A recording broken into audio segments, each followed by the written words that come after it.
Мне этот пирог испортил все планы. Вся работа встала, никаких новых рецептов. Все дома попросили повторить и еще раз повторить этот пирог. Очень вкусное сочетание, вообще обалденно удачный рецепт. Настоятельно рекомендую и спешу с вами, конечно, скорее поделиться, пока еще есть сливы. Однозначно стоит попробовать, и для меня это рецепт в копилочку. А готовится он очень-очень просто. Главное достать заранее сливочное масло, чтобы оно стало таким мягким. Добавляю к нему ванильный сахар, и теперь нужно все это хорошо перетереть. Миксер здесь не обязательно, можно просто ложкой, венчиком, кому как удобней.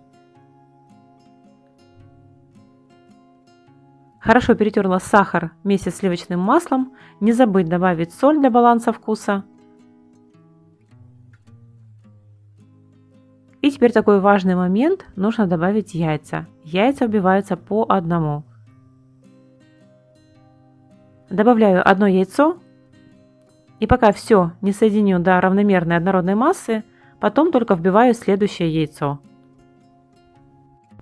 Всего добавляю 3 яйца, каждый раз вмешивая по одному.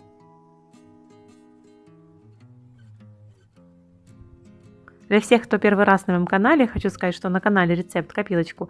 Здесь не только сладкая выпечка, здесь рецепты на каждый день, на праздничный стол. В ленте уже фотографии только готовых изделий. Когда не знаете, что приготовить, думаю, у всех такие моменты бывают. Заходите, листайте ленту, возможно, что-нибудь вдохновит, вызовет аппетит, либо же вы просто вспомните свой любимый рецепт. Канал «Рецепт копилочку».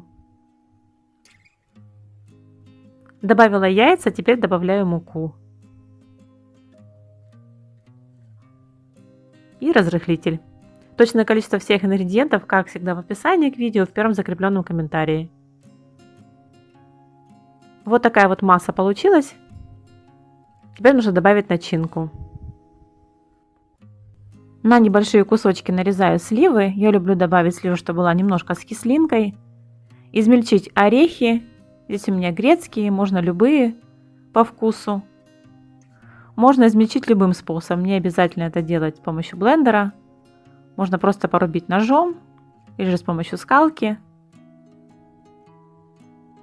И еще нужно добавить черный шоколад. Лучше брать черный, не молочный. Обычный шоколад можно порезать на кусочки, у меня в виде таких капель. Все хорошо перемешиваю и можно выпекать. По этому рецепту форма для выпечки нужна 20-22 сантиметра. У меня же есть только на 16, либо на 26, поэтому я взяла свою маленькую форму на 16 сантиметров. И еще буду остальную часть теста выпекать в виде кексов.